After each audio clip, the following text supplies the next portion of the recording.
ಒಂದು 60ನೇ ವಯಸ್ಸಿನ ಒಂದು 10 ಜನದಲ್ಲಿ ಎಷ್ಟು ಜನಕ್ಕೆ ಮಂಡಿ ನೋವು ಇರುತ್ತೆ ನಿಮ್ಮ ರಿಪೋರ್ಟ್ ಪ್ರಕಾರ? 7 ಮೆಂಬರ್ಸ್ ಇದ್ದೇ ಇರುತ್ತೆ. ಯಾವ ಕಾರಣಕ್ಕೆ ಮಂಡಿ ಸಮಸ್ಯೆ ಬರುತ್ತೆ? ಮಿಡಲ್ ಏಜ್ ಪರ್ಸನ್ಸ್ ತಗೊಂಡ್ರೆ 40 to 60 ನೋಡ್ತಾ ಇದೀವಿ. ಇದಕ್ಕೆ ಅಂದ್ರೆ ಬಿಕಾಸ್ ಆಫ್ ಲೈಫ್ ಸ್ಟೈಲ್. ಅಷ್ಟು powerful PRP treatment? Definitely. PRP ಅಂದ್ರೆ ಓವರ್ ಆಲ್ ಏನು ಅಂತ, ಯಾವ ತರ ಇದು ಟ್ರೀಟ್ಮೆಂಟ್ ಇರುತ್ತೆ ಅಂತ? PRP treatment patient own blood ಇಂದಾನೆ ಮಾಡ್ತೀವಿ. ಸೊ ನಿಮ್ಮ ಹತ್ರ ಬಂದಂತ ಪೇಷಂಟ್ ಏನ್ ಹೇಳ್ತಾರೆ, ಬಂದಾಗ ಏನ್ ಹೇಳ್ತಾರೆ, ಚಿಕಿತ್ಸೆ ನಂತರ ಏನ್ ಹೇಳ್ತಾರೆ ಅಂತ? ಸೊ ನನ್ನ ಹತ್ರ ಬಂದ್ರೆ success rate is more than 85% for the knee. So ನಾನು ಬರೋ ಪೇಷಂಟ್ಸೇ ಹಾಗೆ ಟ್ರೀಟ್ಮೆಂಟ್ ತಗೊಂಡ್ಮೇಲೆ so they will tells other patients. It is like spreading. ಎಷ್ಟು ಮಟ್ಟಿಗೆ ಅವೇರ್ನೆಸ್ ಇದೆ ಜನಕ್ಕೆ ಅಂತ ಇದ್ರ ಬಗ್ಗೆ PRP? ತುಂಬಾ ಜನಕ್ಕೆ ಗೊತ್ತೇ ಇಲ್ಲ. ಬಟ್ ಆಡಿಯನ್ಸ್ ಸಹಜವಾಗಿರುತ್ತೆ, ಪೈನ್ ಬರ್ದಂಗೆ ಹೆಂಗ್ ನೋಡ್ಕೊಳ್ಳೋದು ನಾವು ನಮ್ಮನ್ನ ಅಂತ. ಯಂಗ್ಸ್ಟರ್ಸ್ಗೆ 35 ಹತ್ರ ಬರ್ತಾ ಇದ್ರೆ ಸ್ವಲ್ಪ ಲೈಫ್ ಸ್ಟೈಲ್ ಚೇಂಜ್ ಮಾಡಿ ಫುಡ್ ಕಂಟ್ರೋಲ್ ಮಾಡಿದ್ರೆ ಡೆಫಿನೆಟ್ಲಿ ದೇ ಕ್ಯಾನ್ ಅವಾಯ್ಡ್. ಇದು ಹೆಣ್ಮಕ್ಳಲ್ಲಿ ಜಾಸ್ತಿನ ಗಂಡು ಮಕ್ಳಲ್ಲಿ ಜಾಸ್ತಿನ ಮಂಡಿ ನೋವು? ಲೇಡೀಸ್.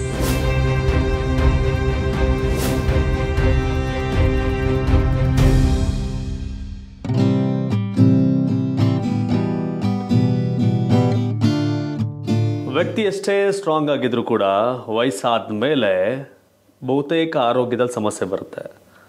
ಸಹಜವಾಗಿ ಹಾರ್ಟ್ ಆಗ್ಬೋದು, ಕಿಡ್ನಿ ಆಗ್ಬೋದು, ಲಂಗ್ಸ್, ಈ ರೀತಿಯ ಸಮಸ್ಯೆಗಳು ಒಂದು ರೀತಿ ಆದರೆ, ಈ ಮೈಕೈ ನೋವು ಮತ್ತು ನೀ ಪೇನ್ ಇದೆಯಲ್ಲ, ಅದು ರೀತಿಯ ಒಂದು ರೀತಿಯ ದೊಡ್ಡ ಸಮಸ್ಯೆ.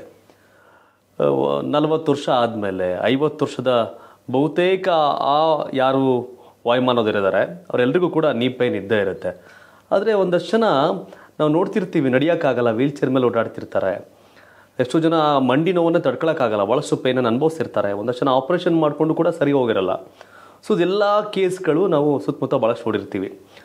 ಬಟ್ ನೀ ಪೇನ್ ಅಂದ ತಕ್ಷಣ ಆಪ್ರೇಷನ್ ಅಂತ ಕೇಳಿದಾಗ ಭಯ ಆಗುತ್ತೆ. ಆದರೆ ಆಪ್ರೇಷನ್ ಇಲ್ಲದೆ PRP ಚಿಕಿತ್ಸೆ ಮೂಲಕ ಆ ನೋವನ್ನು ಖಂಡಿತವಾಗಿ ದೂರ ಮಾಡುವಂಥದ್ದು ಚಿಕಿತ್ಸೆ ಇದೆ, ಅದು ಗೊತ್ತಿರೋ ವಿಷಯ. ಅದರಲ್ಲೂ ನನ್ನ ಮುಂದೆ ಈಗ ಡಾಕ್ಟರ್ ವಿದ್ಯಾ ಭಂಡಾರು ಮೇಡಮ್ ಇದ್ದಾರೆ, MBBS MD, ಈ ವಿಷಯದಲ್ಲಿ ವಿಶೇಷವಾದಂಥ ತಜ್ಞೆ. ಯಾಕೆಂತಂದರೆ ಇವ್ರ ಬಳಿ ಚಿಕಿತ್ಸೆಗೆ ಬಂದಾಗ ಎಷ್ಟೋ ಜನ ನಡಿಲಿಕ್ಕೆ ಸಾಧ್ಯ ಆಗದೆ ಬಂದವರೆಲ್ಲ PRP ಚಿಕಿತ್ಸೆಯ ನಂತರ ಆರಾಮಾಗಿ ನಡ್ಕೊಂಡು ಹೋಗಿದ್ದಾರೆ. ಕಾರಣ ಇಷ್ಟೇ, ಬಹುತೇಕ ನಾನು ಬೇರೆ ಬೇರೆ ವಿಷಯಗಳ ಬಗ್ಗೆ ನಾನು ಅತಿಥಿಗಳನ್ನ ಮಾತಾಡಿಸಿದ್ದೆ. ಇವತ್ತು ಡಾಕ್ಟರ್ ವಿದ್ಯಾ ಭಂಡಾರು ಅವರು ನನ್ನ ಜೊತೆ ಇದ್ದಾರೆ, ಈ ಬಗ್ಗೆ ಮಾತಾಡ್ತೀನಿ. ಮೇಡಮ್ ನಮಸ್ಕಾರ. ನಮಸ್ಕಾರ ಸರ್, ನಾನು ವಿಷಯ ಪ್ರಸ್ತಾಪ ಮಾಡ್ತಿದ್ದೆ. ವಯಸ್ಸಾದ ನಂತರ ಬರುವಂಥ ಸಮಸ್ಯೆಗಳು ಕೇವಲ ದೇಹದ ಒಳಗಡೆ ಅಲ್ಲ, ಹಾರ್ಟ್, ಕಿಡ್ನಿ, ಲಿವರ್ ಅಷ್ಟೇ ಅಲ್ಲ, ದೇಹದ ಹೊರಗಡೆ ಅಂತಂದಾಗ ಈ ಮಂಡಿ ನೋವು, ಮೈಕೈ ನೋವು ಇವೆಲ್ಲ ಕೂಡ ದೊಡ್ಡ ಸಮಸ್ಯೆಗಳೇ. ಸೊ ಬಹುತೇಕ ನಾವು ಕೇಳಿರ್ತೀವಿ ನೀ ಪೇನ್ ಅಂದಾಗ ಇಲ್ಲ ಮಂಡಿ ಆಪ್ರೇಷನ್ ಆಯ್ತಂತೆ ಅನ್ನೋ ಕೇಳಿದ ಸಂಖ್ಯೆನೇ ಜಾಸ್ತಿ. ಬಟ್ ನೀವು ಆಪ್ರೇಷನ್ ಇಲ್ಲದೆ PRP ಚಿಕಿತ್ಸೆ ಮೂಲಕ ಸಾವಿರಾರು ಜನಕ್ಕೆ ಆ ಚಿಕಿತ್ಸೆ ಮೂಲಕ ನೋವನ್ನು ದೂರ ಮಾಡಿದ್ದೀರಾ, ಅವ್ರ ಪ್ರಾಬ್ಲಮ್ ಸಾಲ್ವ್ ಆಗಿದೆ. ಮೊದಲನೇದಾಗಿ ನಾನು ನಿಮ್ಮಲ್ಲಿ ಕೇಳೋದು, ಯಾವ ಕಾರಣಕ್ಕೆ ಮಂಡಿ ಸಮಸ್ಯೆ ಬರುತ್ತೆ, ಯಾರಿಗೆ ಬರುತ್ತೆ, ಯಾವ ವಯೋಮಾನದವ್ರು ಹೆಚ್ಚಾಗಿ ಬರುತ್ತೆ ಅಂತ? ಸೊ ಮಂಡಿ ನೋವು ಡಿಫ್ರೆಂಟ್ ಏಜಲ್ಲಿ ಡಿಫ್ರೆಂಟ್ ರೀಸನ್ಸ್ ಇರುತ್ತೆ. So old age after 60 most of the reason 80% ಪೇಷಂಟ್ಸ್ಗೆ ಮಂಡಿ ಸವ್ಯೋದಿಂದ, ಅಂದರೆ ಕಾರ್ಟಿಲೇಜ್ ಅಂತ ಒಂದು ಜೆಲ್ ಇರುತ್ತೆ, ಕುಷನ್ ಥರ ಇರುತ್ತೆ ಬೋನ್ಸ್ ಮಧ್ಯದಲ್ಲಿ, ಮೂಲೆ ಮಧ್ಯದಲ್ಲಿ, ಅದನ್ನು ನಡಿಬೇಕಂದ್ರೆ ದಟ್ ಈಸ್ ವೆರಿ ಇಂಪಾರ್ಟೆಂಟ್. ಅದು ಸವ್ಯೋದು ಥಿನ್ನಿಂಗ್ ಅಂದರೆ ಈಸ್ ಏಜ್ ರಿಲೇಟೆಡ್ ಚೇಂಜ್, ಅದರಿಂದ ಅದು ಕಮ್ಮಿ ಆಗ್ತಾ ಫ್ರಿಕ್ಷನಿಂದ ನೋವು ಬರುತ್ತೆ. ಮಿಡಲ್ ಏಜ್ ಪರ್ಸನ್ಸ್ ತೊಗೊಂಡ್ರೆ 40 to 60, ಈಗ ಮುಂಚೆ ಥರ 60 ಮೇಲೆ ಮಂಡಿ ಸವ್ಯೋದಲ್ಲ, 40 to 60 ನೋಡ್ತಾ ಇದ್ದೀವಿ. ಏನಕ್ಕೆ ಅಂದರೆ ಬಿಕಾಸ್ ಆಫ್ ಲೈಫ್ ಸ್ಟೈಲ್. ತುಂಬ ಕೂತ್ಕೊಂಡು ಮಾಡೋದು ಒಳ್ಳೆಯದಲ್ಲ, ತುಂಬ ಓಡಾಡೋದು ಒಳ್ಳೆಯದಲ್ಲ. ಸೊ ತುಂಬ ಓಡಾಡಿದರೆ ಮಂಡಿ ಮೇಲೆ ಸ್ಟ್ರೆಸ್ ಜಾಸ್ತಿ ಆಗುತ್ತೆ, ಮಂಡಿ ಸವ್ಯುತ್ತೆ. ತುಂಬ ಕೂತ್ಕೊಂಡ್ರೆ ಏನಾಗುತ್ತೆ ಅಂದರೆ ಆಲ್ ದ ಲಿಗಮೆಂಟ್ ಸ್ಟಿಫ್ ಆಗಿಬಿಡುತ್ತೆ, ಬ್ಲಡ್ ಸರ್ಕ್ಯುಲೇಷನ್ ಕಮ್ಮಿ ಆಗಿಬಿಡುತ್ತೆ. ಸೊ ಅಂತ degeneration also will be more. So ಅದು ಒಂದು ಪ್ರಾಬ್ಲಮ್. ಮತ್ತು ಒಬೆಸಿಟಿ ತುಂಬ ಕಾಮನ್. ಒಬೆಸಿಟಿಯಿಂದ ಸ್ಟ್ರೆಸ್ 1 ಕಿಲೋ ಜಾಸ್ತಿ ಇದ್ರೂ 5 times ಮಂಡಿ ಮೇಲೆ ಸ್ಟ್ರೆಸ್ ಜಾಸ್ತಿ ಆಗುತ್ತೆ. ಸೊ ದ ವೆಯ್ಟ್ ಜಾಸ್ತಿ ಆಗಿ ಒಬೆಸಿಟಿ ನಾನು ಮಂಡಿ ಸವಿಯೋದು ಎಂಗೇಜಲ್ಲೇ ನೋಡ್ತಾ ಇದ್ದೆ. What we call is early osteoarthritis. ಯಾವ ಏಜಲ್ಲಿ ಬರುತ್ತೆ ಅರ್ಲಿ ಅಂದರೆ? ಅರ್ಲಿ ಆಸ್ಟಿಯೋಆರ್ಥ್ರೈಟಿಸ್ ಬಿಲೋ 60 ಅಂದರೆ 40s ಇಂದ 30. ಟೀಚರ್ಸ್ ತಗೊಳ್ಳಿ 35ಗೆ ಬರ್ತಾರೆ, ದಿಲ್ ಗೆಟ್ ಟ್ರೀಟೆಡ್ ನೋಡಿದ್ರೆ ಚೆನ್ನಾಗಿ ಹೇಳ್ತಾರೆ, they will not be overweight ಆದ್ರೂ because they are standing for long hours. ಬೆಳಗ್ಗೆ ಲೇಡೀಸ್ ತಗೊಂಡ್ರೆ ಬೆಳಗ್ಗೆ 6 if they start work, they will be standing up to 11 ಎಲ್ಲ ಮುಗಿಸ್ಕೊಂಡೆಲ್ಲ. ಅಷ್ಟು ಟೈಮ್ ನಿಲ್ದುಕೊಂಡ್ರೆ ಮಂಡಿಗೆ ಸ್ಟ್ರೆಸ್ ಆಗೇ ಆಗುತ್ತೆ. And food what we are taking is not good. So ಎಲ್ಲ adulterated. So ಎಲ್ಲ it's not like old ಮುಂಚೆ ಥರ ಆರ್ಗ್ಯಾನಿಕ್ ಅಲ್ಲ, ಅದರಿಂದನೂ so the nutrients what we need ಇಲ್ಲ, ಅದರಿಂದ ಆಲ್ಸೋ ಇದು ಪ್ರಾಬ್ಲಮ್ ಬರ್ತಾ ಇತ್ತು. So obesity is one of the reason. And ಸಂಧಿವಾತ, rheumatoid arthritis, so that will be common. ಅಂದರೆ ಆಟೋ ಇಮ್ಯೂನ್ ಕಂಡೀಷನ್, ನಮ್ಮ ಬ್ಲಡ್ ಸೆಲ್ಸ್ ನಮ್ಮ ಜಾಯಿಂಟ್ ಮೇಲೆ ಆ್ಯಕ್ಟ್ ಆಗುತ್ತೆ. So this is called inflammatory arthritis, ಅದು ಒಂದು ರೀಸನ್. ಬಟ್ ಆಕ್ಸಿಡೆಂಟ್ಸ್, ಇಂಜುರೀಸಿಂದ knee pain ಬರುತ್ತೆ, ligament injuries, meniscal injuries or muscle injuries. Usually ಯಂಗ್ಸ್ಟರ್ಸಲ್ಲಿ ಕಾಮನ್ ಆಗಿ ನೋಡಿದೆ ಇಂಜುರೀಸಿಂದ ನೋಡ್ತೀವಿ. So depending on the different ages the reasons differs.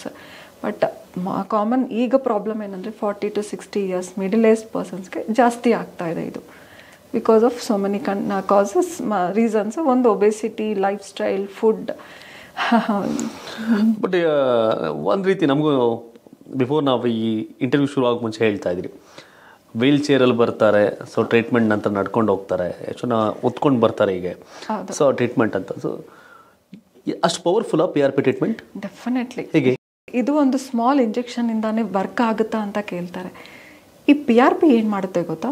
PRP ಅಲ್ಲಿ ನಮ್ಮ ಬ್ಲಡ್ಡಲ್ಲಿರೋ ಪ್ಲೇಟ್ಲೆಟ್ಸಲ್ಲಿ ಒಂದು ಇಂಪಾರ್ಟೆಂಟ್ ಫಂಕ್ಷನ್ ಇರುತ್ತೆ, like healing function. So healing capacity ಇರುತ್ತೆ ಪ್ಲೇಟ್ಲೆಟ್ಸ್ಗೆ because of multiple growth factors. ಆ ಗ್ರೋತ್ ಫ್ಯಾಕ್ಟರ್ಸಿಂದ ಏನು ಡ್ಯಾಮೇಜ್ ಆಗಿದೆಯೋ ಅದು ವಾಸಿ ಆಗ್ತಾ ಬರುತ್ತೆ, ಅದರಿಂದ ನೋವು ಕಮ್ಮಿ ಆಗುತ್ತೆ. ಮೇನ್ ರೂಟ್ ಕಾಸು ಎಕ್ಸಾಂಪಲ್ ನೀ ಆಸ್ಟಿಯೋಆರ್ಥ್ರೈಟಿಸ್, ಮಂಡಿಯಲ್ಲಿ ಕಾರ್ಟಿಲೇಜ್ ಕಮ್ಮಿ ಆಗಿ ಬರುತ್ತೆ. If I take this is the early stage of osteoarthritis. ಇಲ್ಲಿ ನೋವೇನಕ್ಕೆ ಬರ್ತಾ ಇದೆ? Because of the problem in the cartilage. So ನಾವು ಈ ರೂಟ್ ಕಾಸ್ ಟ್ರೀಟ್ ಮಾಡಿದ್ರೆ definitely the patient will pain relieve ಆಗುತ್ತೆ. ಬಟ್ ಇಮ್ಮಿಡಿಯೇಟ್ ಆಗಲ್ಲ, but 2-3 months. So because of healing capacity in the platelets ಅದು ವಾಸಿ ಆಗ್ತಾ ಅದು ನೋವು ಕಮ್ಮಿ ಆಗ್ತಾ ಬರುತ್ತೆ. Walking is the main intention. ಅವ್ರು ರೊಟೀನ್ ಲೈಫ್ ಬರಬೇಕು. ನೋವು ಕಮ್ಮಿ ಆದರೆ ಒಂದೇ ಅಲ್ಲಲ್ಲ, ರೊಟೀನ್ ಲೈಫ್ ಬರಬೇಕಂದ್ರೆ ಏನೇನು ಬೇಕೋ ಅದೆಲ್ಲ ಮಾಡ್ತೀವಿ. ಮಲ್ಟಿ ಡಿಸಿಪ್ಲಿನ್ ಅಪ್ರೋಚ್, ಎಕ್ಸಸೈಸ್ ಆಗಲಿ ಪೋಸ್ಟ್ ಪ್ರೊಸೀಜರ್ ಆದಮೇಲೆ, ಮತ್ತು ಲೈಫ್ ಸ್ಟೈಲ್ ಆಗಲಿ, ಏನು ಮಾಡಬೇಕು ಏನು ಮಾಡಬಾರ್ದು, ಫುಡ್ ಆಗಲಿ ಏನು ರೆಸ್ಟ್ರಿಕ್ಷನ್ಸ್ ಇರಬೇಕು, ಇದೆಲ್ಲ ಕಂಪ್ಲೀಟ್ ಆಗಿ ಮಾಡಿದ್ರೆ they will come back to normal. Walking is main. ಅಂದರೆ ರೊಟೀನ್ ಲೈಫ್ ಸ್ಟೈಲ್ ಬರಬೇಕು, ಇಂಡಿಪೆಂಡೆಂಟ್ ಆಗಿರಬೇಕು, ಯಾರ ಮೇಲೇನೂ ಡಿಪೆಂಡ್ ಆಗಬಾರ್ದು. These are the main treatment. ನೀವು ಹೇಳ್ತೀರಿ ಇದೇ ಮೇನ್ ಟ್ರೀಟ್ಮೆಂಟ್ ಅಂತ ಹೇಳ್ತೀರಿ. ಬಟ್ ಎಷ್ಟೋ ಜನಕ್ಕೆ ಒಂದಿದೆ ಮಾಮೂಲಿ ಚರ್ಚೆ ಅಂದಾಗ, ಸೊ ಇಲ್ಲ ಯಾರು ಸುಲಭವಾಗಿ ಆ ಟ್ರೀಟ್ಮೆಂಟ್ ಒಪ್ಪಕ್ಕೆ ರೆಡಿ ಇರಲ್ಲ. ಯಾಕಂದರೆ ಡಾಕ್ಟ್ರು ಕೆಲವರು ಆಪ್ರೇಷನ್ ಸಜೆಸ್ಟ್ ಮಾಡ್ತಾರೆ, ಕೆಲವರು ಈ PRP ಟ್ರೀಟ್ಮೆಂಟ್ ಅಂತ ಹೇಳ್ತಾರೆ. ಸೊ ಅದು ಕ್ಯೂರ್ ಆಗುವವರೆಗೂ ಅದು ಯಾವುದೇ ಚಿಕಿತ್ಸೆ ಬಗ್ಗೆ ನಂಬಿಕೆ ಬರಲ್ಲ. ಸೊ ನಿಮ್ಮ ಹತ್ರ ಬಂದಂಥ ಪೇಷಂಟ್ ಏನು ಹೇಳ್ತಾರೆ, ಬಂದಾಗ ಏನು ಹೇಳ್ತಾರೆ, ಚಿಕಿತ್ಸೆ ನಂತರ ಏನು ಹೇಳ್ತಾರೆ ಅಂತ? ಸರ್ ಅವ್ರು ಫಸ್ಟ್ ಬಂದಾಗ ಏನು ಹೇಳ್ತಾರೆ, ಮೇಡಮ್ ಇದು ಡೆಫಿನೆಟ್ಲಿ ವರ್ಕ್ ಆಗುತ್ತಾ? ಅದು ಕಾಮನ್. ನಮ್ಮ ಡಾಕ್ಟರ್ಸೇ ಹೇಳ್ತಾ ಇದ್ರು ವರ್ಕ್ ಆಗಲ್ಲ ಅಂತ. Definitely this is. ಈಗ ಪೇನ್ ಕಿಲ್ಲರ್ಸ್ಗೆ ಸರ್ಜರಿಗೆ ಮಧ್ಯದಲ್ಲಿ ಈ PRP ಇದೆ. ಸೊ ತುಂಬ ಜನಕ್ಕೆ ಪೇನ್ ಕಿಲ್ಲರ್ಸ್ ತಗೋಬೇಕು, ಕಮ್ಮಿ ಆಗಲಿಲ್ಲ ಅಂದರೆ ಸರ್ಜರಿಗೆ ಹೋಗ್ಬೇಕು, ಅದು ಮಾತ್ರನೇ ಗೊತ್ತು. ಇನ್ನೊಂದು ಇಂಪಾರ್ಟೆಂಟ್ ಸಿಂಪಲ್ ಟ್ರೀಟ್ಮೆಂಟ್ ಇದೆ, ಬೆಸ್ಟ್ ಟ್ರೀಟ್ಮೆಂಟ್ ಇದೆ ಅಂತ ತುಂಬ ಜನಕ್ಕೆ ಗೊತ್ತಿಲ್ಲ. There it works. So many patients will come with pain. ಎಲ್ಲ ಕಡೆ ನೋಡಿಕೊಂಡು ಎಲ್ಲಿನೂ ಕಮ್ಮಿ ಆಗಲಿಲ್ಲ ಅಂದರೆ ನಮ್ಮ ಹತ್ರ ಬರ್ತಾರೆ.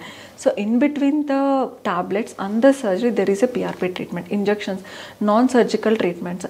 PRP works excellently. ಅಂದರೆ ಅದು ಸ್ಮಾಲ್ ಇಂಜೆಕ್ಷನಿಂದ ಇಂಟರ್ನಲ್ ಹೀಲಿಂಗ್ ಆಗಿ ನೋವು ಕಮ್ಮಿ ಆಗ್ತಾ ಬರುತ್ತೆ.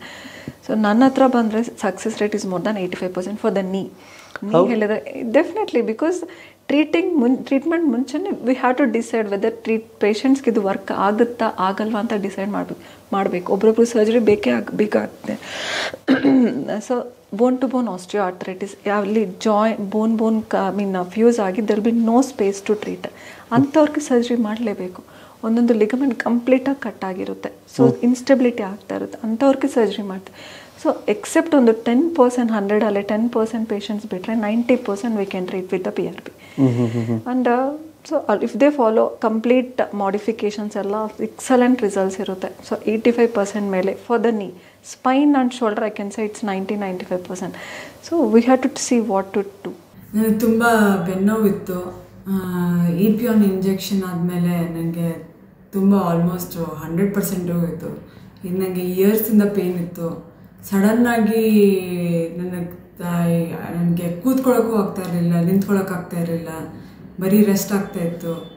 ಈಗ ಅದು ಇಂಜೆಕ್ಷನ್ಸ್ ತೊಗೊಂಡ್ಮೇಲೆ ಸ್ವಲ್ಪ ನಾನು ನಾರ್ಮಲ್ ಲೈಫ್ ಲೀಡ್ ಮಾಡ್ತಾ ಇದ್ದೀನಿ. ನಾನು EPON ಬೆಂಗಳೂರಲ್ಲಿ ಬಸವನಗುಡಿ ಬಂದಿದ್ದೀನಿ ಹಾಸ್ಪಿಟಲ್ಗೆ. ನಾವು ಸಡನ್ನಾಗಿ ಟ್ರೀಟ್ಮೆಂಟೇ ಸ್ಟಾರ್ಟ್ ಮಾಡಿದ್ವಿ. ಫಸ್ಟ್ ಇದರಲ್ಲೇ ನನಗೆ ಮಾರನೇ ದಿವಸನೇ ಒಂದು ಫಂಕ್ಷನ್ ಇತ್ತು ಮನೇಲಿ, ದೊಡ್ಡ ಫಂಕ್ಷನ್ನು. ಅದರಲ್ಲೂ ಖುಷಿಯಾಗಿ ಓಡಾಡಿದೆ. ಮತ್ತು ಸೆಕೆಂಡ್ ಟ್ರೀಟ್ಮೆಂಟ್ ಇನ್ನೂ ಖುಷಿ ಆಯಿತು. ಏನೋ ವೆಯ್ಟ್ಲೆಸ್ ಇದ್ದಂಗೆ ಆಯಿತು ಮೊಣಕಾಲು ನಡೆಯೋಕ್ಕೆ.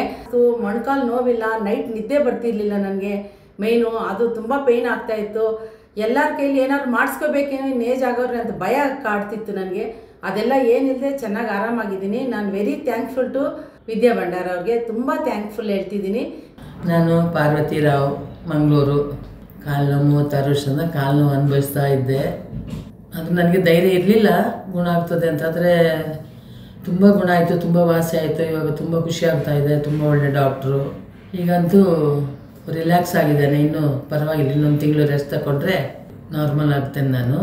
ಸೊಂಟಕ್ಕೂ ನೋವಿತ್ತು, ಅದಂತೂ ಅನುಭವಿಸಿ ನನಗೆ ಸುಸೈಡ್ ಮಾಡ್ಕೊಳ್ಳೋಷ್ಟರವರೆಗೆ ಬಂದಿತ್ತು ನೋವು.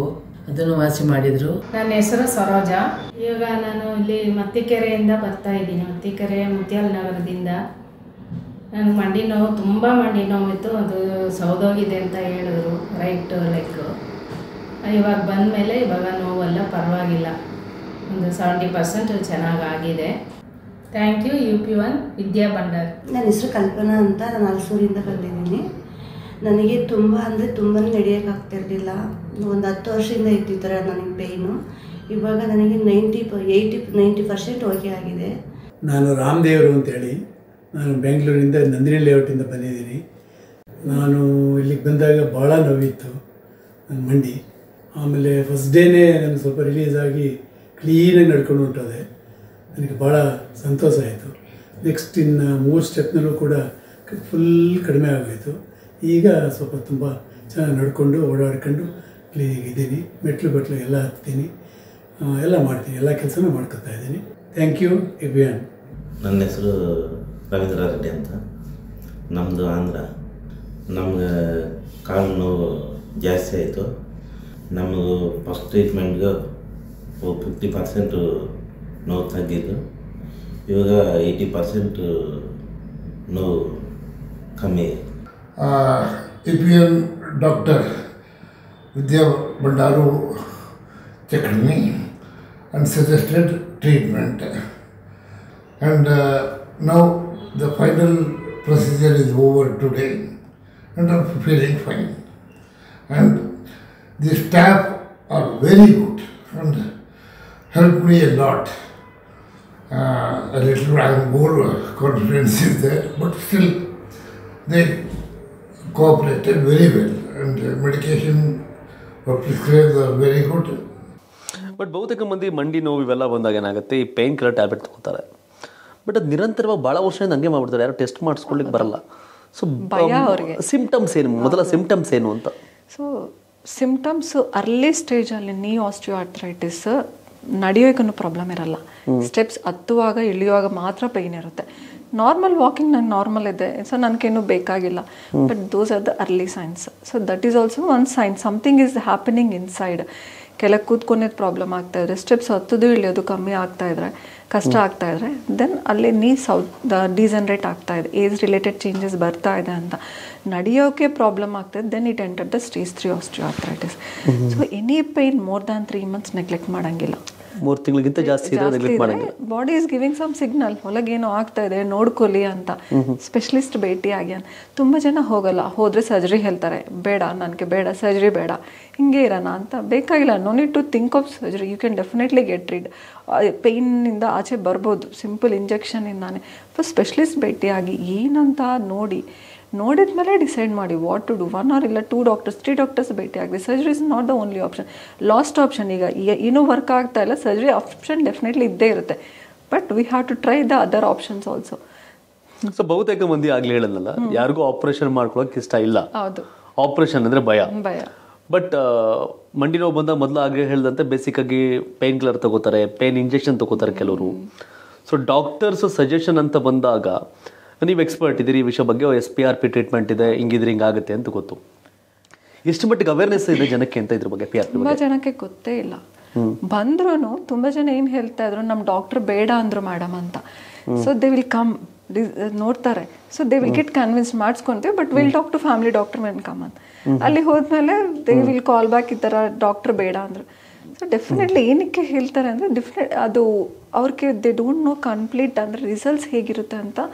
Even doctors also not completely educated in this PRP. So there is A large gap. ನೀವು ಯಾರನ್ನ ಕೇಳಬೇಕು, ಯಾರು ಈ PRP ಟ್ರೀಟ್ ಮಾಡ್ತಾ ಇದ್ರೆ ಅವ್ರನ್ನ ಕೇಳಬೇಕು. They know the results. And research ಪೇಪರಲ್ಲಿನೂ ತುಂಬ ಇದೆ. It works excellently. Frankly to say research ಪೇಪರಲ್ಲಿ PRP ಈಗ ನೀ ಪೇನ್ ಸ್ಟಾರ್ಟ್ ಆಗಿರೋರಿಗೆ with PRP treatment, without PRP treatment, PRP treatment ಆಗಿರೋರಿಗೆ 85% ಪೇಷಂಟ್ಸ್ ದೇ ಅವಾಯ್ಡೆಡ್ ಸರ್ಜರಿ. ಈ ನೀ ಅದೇ ಟ್ರೀಟ್ಮೆಂಟ್ ತೊಗೊಂಡಿಲ್ಲ, ಅವ್ರು ಪ್ಲಾಸಿಬೋ ಟ್ರೀಟ್ಮೆಂಟ್ ಕೊಟ್ಟಿದ್ರೆ 60 to 70% they went to surgery. PRP it heals ಮತ್ತು ಪ್ರೋಗ್ರೆಷನ್ನು ಫಸ್ಟ್ ಸ್ಟಾಪ್ ಮಾಡುತ್ತೆ. ಈಗ ಸೆಕೆಂಡ್ ಸ್ಟೇಜ್, ಥರ್ಡ್ ಸ್ಟೇಜ್ ಬಂದರೆ it will definitely stops progress. Fourth ಸ್ಟೇಜ್ಗೆ ಹೋಗಿದ್ದು ಕಮ್ಮಿ ಮಾಡುತ್ತೆ. And they come back to normal. And ನಾನು ಕಂಪ್ಲೀಟ್ ನಾರ್ಮಲ್ ಅಂತ ಹೇಳೋಕ್ಕಾಗಲ್ಲ, but they will revert back. So it works. ಅದು ಸಹ ಯಾರು PRP ಮಾಡ್ತಾಯಿದ್ರು, ಯಾರು ಸ್ಪೆಷಲಿಸ್ಟ್ ಅವ್ರನ್ನ ಕೇಳಿದ್ರೆ ಗೊತ್ತಾಗುತ್ತೆ. ನಾರ್ಮಲ್ ಫ್ಯಾಮಿಲಿ ಡಾಕ್ಟರ್, ಏಜ್ಡ್ ಪೀಪಲ್ಗೆ ರಿಜನರೇಟಿವ್ ಮೆಡಿಸಿನ್ ಬಗ್ಗೆನೇ ಫುಲ್ ನಾಲೆಡ್ಜ್ ಇರಲ್ಲ. ಬೇಡ, ಏನೋ ಅದು ಗೊತ್ತಿಲ್ಲ, ಸೊ ರಿಸಲ್ಟ್ಸ್ ಏನೋ ಗೊತ್ತಿಲ್ಲ, it's experimental study. Definitely it's not an experimental study, it's a proved study. So ತುಂಬ ರಿಸರ್ಚಸ್ ಇದೆ. ಇಟ್ಸ್ 1960s ಈ ಟ್ರೀಟ್ಮೆಂಟ್ ನಡೀತಾ ಇದೆ. ಬಟ್ ನಾವು ಈಗ ಅವೇರ್ನೆಸ್ ಬರ್ತಾ ಇದೆ. Telugu speaking states most of the people they are doing this. But ಇನ್ನೂ ಕನ್ನಡಿಗಾಸ್ಗೆ ಇದು ಅವೇರ್ನೆಸ್ ಬೇಕು. Yes, okay.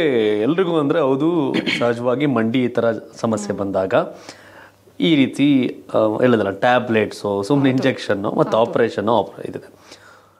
PRP ಅಂದರೆ ಓವರಾಲ್ ಏನು ಅಂತ, ಯಾವ ಥರ ಇದು ಟ್ರೀಟ್ಮೆಂಟ್ ಇರುತ್ತೆ ಅಂತ? So PRP treatment patient own ಬ್ಲಡ್ಡಿಂದಾನೇ ಮಾಡ್ತೀವಿ. Own ಬ್ಲಡ್ಡಿಂದಾನೇ.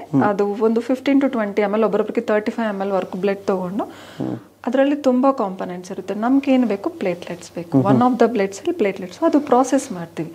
So we just red blood cells ಮತ್ತು ಪ್ಲಾಸ್ಮಾ ಸಪ್ರೇಟ್ ಮಾಡಿ, ಪ್ಲಾಸ್ಮಾದಲ್ಲಿ ಪ್ಲೇಟ್ಲೆಟ್ ರಿಚ್ ಪ್ಲಾಸ್ಮಾ ಅಂತ ಸಪ್ರೇಟ್ ಮಾಡಿ ಪ್ರಾಸೆಸ್ ಮಾಡಬೇಕು.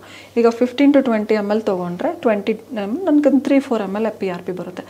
ದೋಸ್ PRP ನಾವು ಅದು ತೊಗೊಂಡು we directly inject into the joint. ಎಲ್ಲಿ ಡ್ಯಾಮೇಜ್ ಆಗಿದೆಯಾ ನೋಡಿಕೊಂಡು ಅಲ್ಲಿ ಇಂಜೆಕ್ಟ್, ಇಮೇಜ್ ಗೈಡೆನ್ಸ್ ಅಲ್ಲಿ ಮಾಡ್ತೀವಿ. Not a blind procedure. ಸುಮ್ಮನೆ ನಾನೇನೋ ಕೂತ್ಕೊಂಡು OP ಟೇಬಲಲ್ಲೇ ಕೊಡ್ತಾರೆ, not the. So definitely we have to inject where there is a damage. ಈಗ ಮೆನಿಸ್ಕೈಟ್ ಏರ್ ಇದ್ರೆ ಮೆನಿಸ್ಕೈಟ್ ಏರ್ ಹತ್ರನೇ ಕೊಡಬೇಕು. ಸೊ ಲಿಗಮೆಂಟ್ ಅಂದರೆ ಲಿಗಮೆಂಟ್ ACL ಅಲ್ಲೇ ಕೊಟ್ಟಿದ್ರೆ ಇಟ್ ಸ್ಟಾರ್ಟ್ಸ್ ಹೀಲಿಂಗ್. ಅದರಿಂದ ಗ್ರೋತ್ ಫ್ಯಾಕ್ಟರ್ಸ್ ರಿಲೀಸ್ ಆಗಿ, ಸೊ ಅಲ್ಲಿ ಏನು ಡ್ಯಾಮೇಜ್ ಆಗಿದೆಯೋ ಆ ಸೆಲ್ಸ್ ರೀಜನರೇಟ್ ಆಗ್ತಾ ಬರುತ್ತೆ. ಈಗ ಸ್ಕಿನ್ ಕಟ್ ಆಗುತ್ತೆ, ಹೇಗೆ ಹೀಲ್ ಆಗುತ್ತೆ? You don't do anything, but ಅದ್ರೂ 1 week ಎಲ್ಲ ಕಂಪ್ಲೀಟ್ ಕ್ಲೋಸ್ ಆಗುತ್ತೆ. ಹೇಗೆ ಅದು? Because of the growth factors in the platelets. So ಆ ಕಾನ್ಸೆಪ್ಟ್ ನಾವು ಆ ಪ್ರಾಪರ್ಟಿ, ಹೀಲಿಂಗ್ ಪ್ರಾಪರ್ಟಿ ತೊಗೊಂಡು ಜಾಯಿಂಟ್ ಕೊಟ್ಟರೆ that starts healing the damage inside. So but stage damage ಮೇಲೆ ನಂಬರ್ ಆಫ್ ಸಿಟ್ಟಿಂಗ್ಸ್ ತೊಗೋಬೇಕು. ಈಗ ಫಸ್ಟ್ ಸ್ಟೇಜ್ ತೊಗೊಂಡು ಬಂದರೆ ಒಂದೇ ಸಿಟ್ಟಿಂಗೇ ಸಾಕು. ಬಟ್ ಥರ್ಡ್ ಸ್ಟೇಜ್ ಅಂದರೆ ಆಲ್ಮೋಸ್ಟ್ ಒಂದು 50% ಮೇಲೇ ಕಾರ್ಟ್ಲೆಸ್ ಓದಿರುತ್ತೆ. ಅವ್ರಿಗೆ ಒಂದೇ ಸಿಟ್ಟಿಂಗ್ ಕಂಪ್ಲೀಟಾಗಿ ವರ್ಕ್ ಆಗಲ್ಲ. 3 to 4 ಸಿಟ್ಟಿಂಗ್ಸ್ ಕೊಡ್ತೀವಿ. Depend upon the staging damage. Menisci grade 3 tear ಇದ್ರೆ, ಸೊ ಮೆನಿಸ್ಕಸ್ ಇದು ಥರ ಡ್ಯಾಮೇಜ್ ನೋಡಿಕೊಂಡು ನಾವು ಟ್ರೀಟ್ ಮಾಡ್ತೀವಿ. So for example, so you can see there is a damage.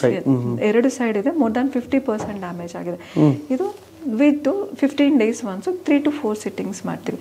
Same applies for the menisci, same applies for the ligaments. So damage ಮೇಲೆ number of sittings ನೋಡಿಕೊಂಡು ಮಾಡಬೇಕು. ಆ ಥರ ಕರೆಕ್ಟಾಗಿ ಟ್ರೀಟ್ ಮಾಡಿದ್ರೆ completely to see the result ಎಲ್ಲ heal ಆಗಬೇಕಂದ್ರೆ 6 months ಆಗುತ್ತೆ. ಇಮಿಡಿಯೇಟ್ ಆಗಲ್ಲ. It's not a immediate recovery. ಎಷ್ಟು ಡ್ಯಾಮೇಜ್ ಆಗಿದೆ ಅನ್ನೋದ್ರ ಮೇಲೆ ನಿರ್ಧಾರ ಆಗುತ್ತೆ. ಹೌದು. So pain will reduce. Pain ಒಂದೇ ಅಲ್ಲ, ಬಟ್ ಅವ್ರ ನಾರ್ಮಲ್ ರೊಟೀನ್ ಲೈಫ್ ಸ್ಟೈಲ್ ಬರೋದು ಎಲ್ಲ ನಾರ್ಮಲ್ ಬರೋದಕ್ಕೆ ಒಂದು 6 months ಆಫ್ಟರ್ ದ ಟ್ರೀಟ್ಮೆಂಟ್ ಬೇಕು. Lifestyle modifications, exercises, diet ಎಲ್ಲ ಫಾಲೋ ಮಾಡಿದ್ರೆ definitely they will come back to normal life. But ಕೆಲವ್ರಿಗೊಂದು ಬಿಕಾಸ್ ಆಫ್ ನೀವಾಗಲೇ ಹೇಳಿದ್ರಿ ಆಂಧ್ರ, ತೆಲಂಗಾಣ ಈ ಭಾಗದಲ್ಲಿ ಅವೇರ್ನೆಸ್ ಇದೆ, ಜಾಸ್ತಿ ಇದು ಮಾಡ್ತಾರೆ, ನಮ್ಮಲ್ಲಿ ಅವೇರ್ನೆಸ್ ಕಡಿಮೆ ಅಂತ. ಲೈಕ್ ಒಬ್ರಿಗೆ ಈಗಾಗಲೇ ಟ್ರೀಟ್ಮೆಂಟ್ ಯಾರು ತಗೊಂಡಿದಾರಲ್ಲ ಅವ್ರ ರಿಯಾಕ್ಷನ್ ಹೇಗಿರುತ್ತೆ ಅಂತ? ಲೈಕ್ ಆಫ್ಟರ್ ರಿಸಲ್ಟ್ ಚೆನ್ನಾಗಿದೆ. ಸೊ ನನ್ಗೆ ಬರೋ ಪೇಷಂಟ್ಸೇ ಹಾಗೆ ಟ್ರೀಟ್ಮೆಂಟ್ ತೊಗೊಂಡ್ಮೇಲೆ so they will tell other patients, so ಅಲ್ಲಿ ಹೋಗಿದ್ವಿ ನಾವು ಚೆನ್ನಾಗಿದ್ವಿ, because it is like spreading. But ಅದು ಹೇಳಿದ್ರು ದೇ ವಿಲ್ ಥಿಂಕ್ ಅಗೇನ್ ತಗೋಬೇಕಾ ಬೇಡವಾ, ಅವ್ರಿಗೆ ವರ್ಕ್ ಆಗಿದೆ ನನ್ಗಾಗುತ್ತಾ, ಅದೊಂದು ಕ್ವೆಶನ್ ಇದೆ. ನನ್ಗೆ ಏಜ್ ಆಗಿದೆ, ನಂಗೆ ಬ್ಲಡ್ ಕಮ್ಮಿ ಇದೆ, nothing. Age is not A factor, stage is factor. ನನಗೆ ಎಷ್ಟು ಸೌದಿದೆಯಾ ಇಂಪಾರ್ಟೆಂಟ್. ಏಜ್ 90 ಆಗಲಿ 100 ಆಗಲಿ 120 ಆಗಲಿ ಯೂಸ್ ಆಗುತ್ತೆ. 90 ವರ್ಷ ಆದರೂ ಕೂಡ ಸಕ್ಸಸ್ ಆಗುತ್ತೆ. 99 ನಾನು just now we are discussing 99 years patient wheel ಚೇರಲ್ಲಿ ಬಂದರು, ಅವ್ರಿಗೆ ಬೇರೆ ಆಪ್ಷನ್ನೇ ಇರಲ್ಲ. ಸರ್ಜರಿ ಹೋಗೋಕ್ಕಾಗಲ್ಲ, ಅವ್ರ ಮಂಡಿ ನೋವು ವಯಸ್ಸಾಗಿದೆ, ಸೊ ಇಷ್ಟೇನಾ ನನ್ನ ಲೈಫ್ ಅಂತ ನಮ್ಮ ಹತ್ರ ಬಂದರು. We said definitely we can treat, ನಾವು 3 ಸಿಟ್ಟಿಂಗ್ಸ್ ಮಾಡಬೇಕು ಅಂತ ಹೇಳಿದ್ವಿ. After 3 sittings, after 1-2 months he is walking normally and he is very very happy. Ma'am I thought ನನ್ನ ಲೈಫ್ ಇಷ್ಟೇನಾ ಅಂತ, I should depend on others, ನನಗೆ ಯಾರೊಬ್ರು ಹೆಲ್ಪ್ ಮಾಡಬೇಕಿಲ್ಲ, servant ಇರಬೇಕು ನನ್ನ ಜೊತೆ. And now I am independent, I am doing my routine work. He is very happy.